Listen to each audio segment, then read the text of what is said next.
you've got to really want to play, because your fingers don't want to do what they're told. That's the first chord I learned. That's all downstrokes. And I just did that, and I did that, and I did that. It's a good job nobody had to listen to it. And you just got to do that an awful lot. A pick is actually the biggest amplifier that there is. But then, after a few years of doing that, I learned to finger pick because I started playing in folk places. You start doing this slow thumb and finger thing, and you start dribbling about, trying to make sense of it. The breakthrough really comes when you can get your thumb to play 4 beats to the bar on the bottom strings like this. And then your fingers are supposed to fit in with that, which is a clever trick if you can do it. It's like learning to water ski. I'm up, I'm down. You know, and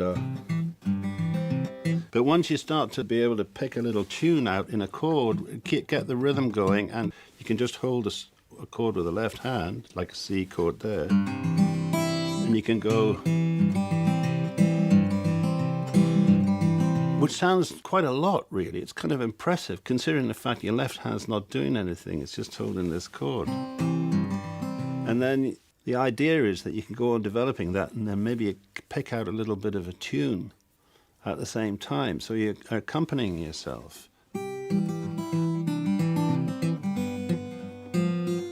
You know.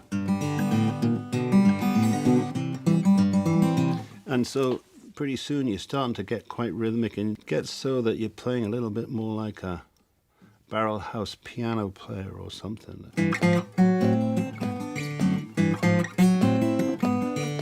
And it's almost like a piano with the left hand and right hand going all at once, and it's getting some rhythm to it. You know.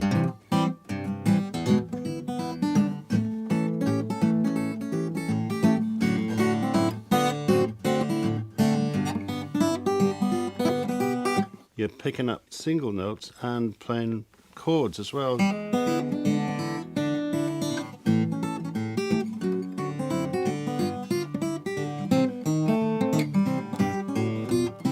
Finger and thumb are starting to play the notes.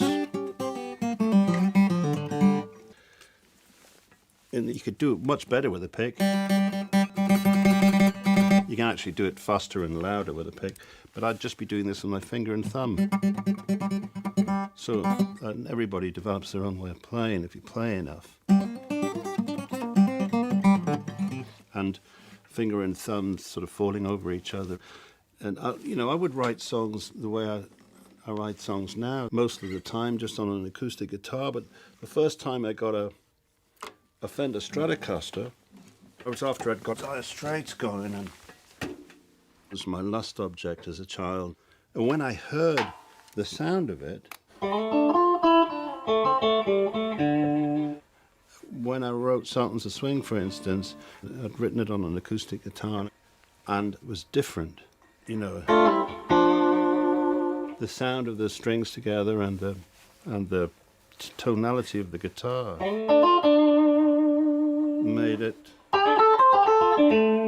made me want to write another way. This is an old Les Paul. It's a 58. Everything seemed to come right about this time. If you get to the end of a vocal and you've got nothing more to say, but maybe the guitar has, and you wanted something, maybe a richer sound, well, then I'd probably use something like this. So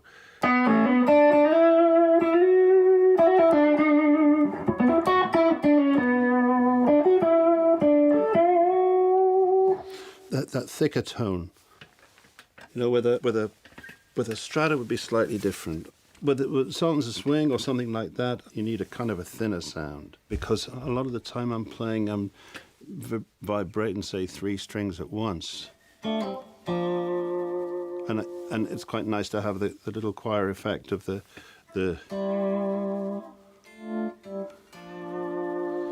I'm trying to make the thing speak, but I wanted to play a little bit of rhythm.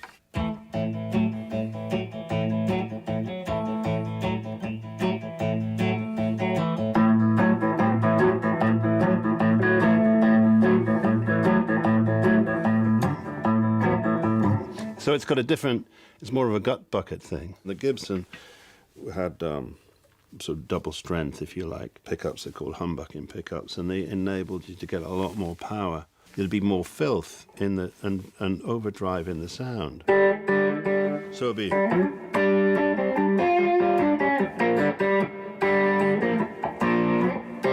When I saw Buddy Waters playing, with the band, with his band, I was struck by just how low and level the thing was, but just how the thing was levitating and grooving. Half the time it's not really to do with volume at all. A lot of the great players didn't necessarily play so loud. One of the reasons why the guitar is figured big in jazz is that you don't necessarily have to play so hard with your right hand and hammer everything. You can kind of finger. When you're playing quick things, you're playing a lot of notes. Again, an electric guitar can articulate those notes more easily than an acoustic. And also, it's very quick chordally.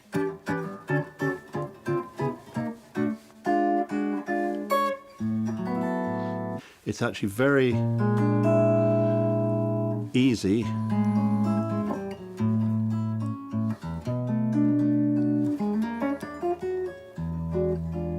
You can move between playing single notes and chords and little bits of chords and little drops and runs and all sorts of things. You can bend and you can move notes a little bit. You can play really complicated inversions and notes, and sometimes you bend two strings at once.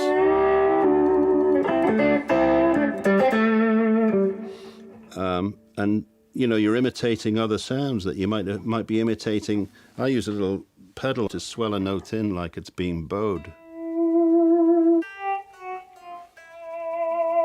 Or you can play chords, You can do it chordally, or you can do a little.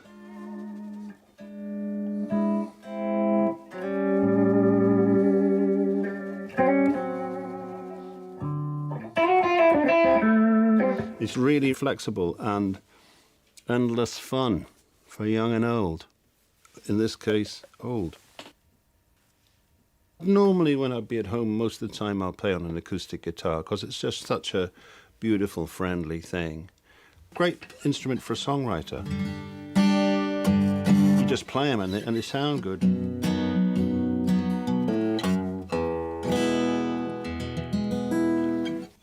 It's a friend to you all your life. Once you've, learned how to play a few chords, that's really all that you need. Most of the time when I'm at home, I'm just playing real simple chords and writing my songs. I'm really glad that I couldn't afford an amplifier. That was really good for me, because with borrowing friends' acoustics, it took me into folk music. If I was writing a song like True Love Will Never Fade, I'd be going...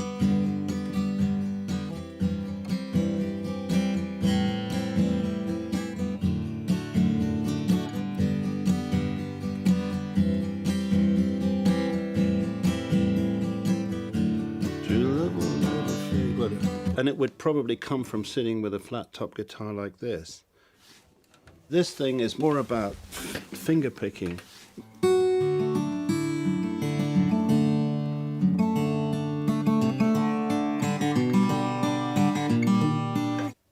This is a National steel guitar.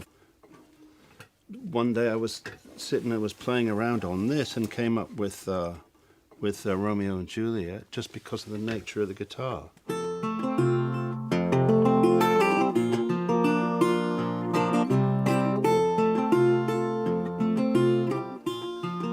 I mean, you know, I could probably play it on that and it would sound okay, but it wouldn't be quite the same as this delightfully vulgar piece of equipment. It's got the lovers on the back in a canoe too, isn't it? It's really, really... I've always thought of these things as being magical in a way, you know, because they had a little resonator.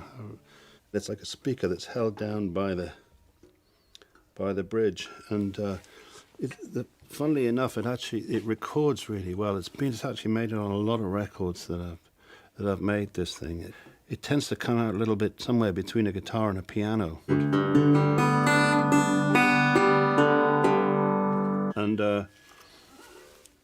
I always wanted to play steel ever since I heard it. So I got my dear old dad, and he got on his lathe and got him to make me a few of these pieces of tube so I could play. It's what they call slide guitar. You slide the metal over the strings.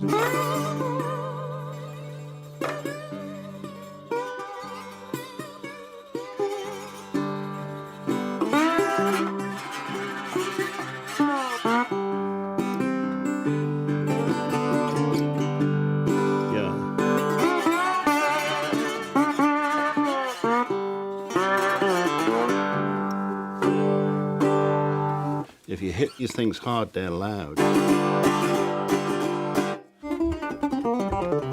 It's just really good fun playing around because it reminds me of a banjo sometimes. When you learn your first chords and you're going...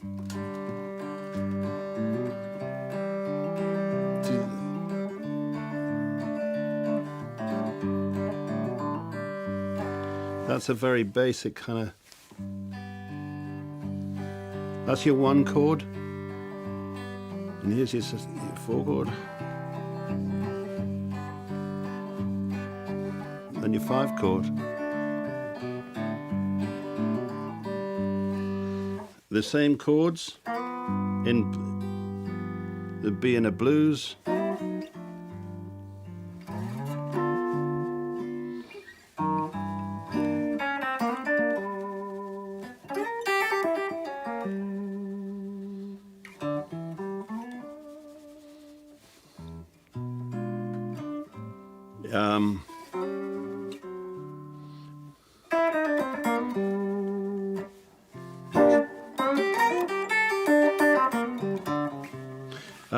It's the same chords, your one chord,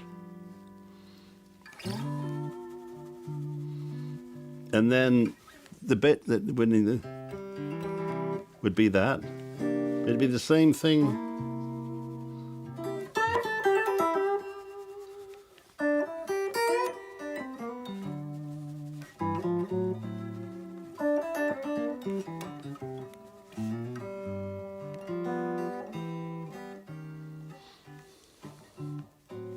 So it's the same. It's really all the same music. Once you start extemporizing on that and it becomes jazz, then you can start putting little interval chords in.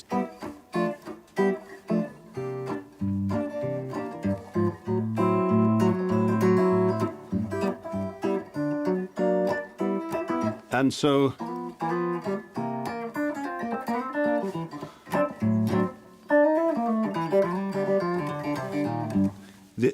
it's the same chord and the same 1, 4, 5s or whatever, but you're just putting more things in.